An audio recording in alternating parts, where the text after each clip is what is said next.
আমি প্রধানমন্ত্রীর কাছে আবেদন জানাচ্ছি যে আপনি তত্ত্বাবধায়ক সরকার দিয়ে নির্বাচন দেন, হানাহানি করেন না।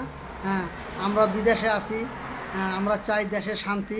হ্যাঁ, আমরা দেশ ভালো থাকুক, এইটা আমরা চাই। আমরা বিদেশে এসে কত কষ্ট করতেছি, দেশের জন্য আমাদের মায়া হয়। কিন্তু আপনারা বিএনপি আওয়ামী লীগ দুই দল মিললে এইভাবে দেশে হানাহানি করলে দেশের পরিস্থিতি খারাপ। বিএনপি তো অনেক ভালো, কেননা তারা তাই তত্ত্বাবধায়ক সরকার দিয়া নির্বাচন দেন। দলীয় সরকারের নির্বাচন এটা সুষ্ঠু হবে না।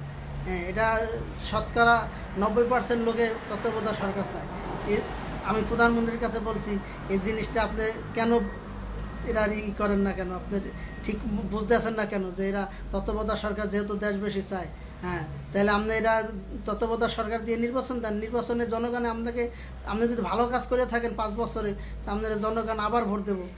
আর যদি ভালো কাজ খারাপ কাজ করে থাকেন তাহলে আবার বিএনপিকে ভোট দেবো। যে দল জনগণে যাকে চাবে, হ্যাঁ, যেমন আমার ভোট আমি দেবো, যাকে খুশি তাকে দেবো। আর জনগণের যারা চাইব সেই আবার 5 বছর লেগে ক্ষমতায় বসবো। হ্যাঁ, তাই এটাই আপনার কাছে আমার দাবি, হানাহানি রাজনীতি করেন না। হ্যাঁ, প্রধানমন্ত্রীর কাছে আমি বলছি আপনি যত তাড়াতাড়ি পারেন তত্ত্বাবধায়ক সরকার দিয়ে সুন্দর মতো নির্বাচন দেন। জনগণের যারা ভোট দেবো সেই আবার আগামীতে সরকার গ্রহণ করবে। সংগ্রাম দল হ্যাঁ।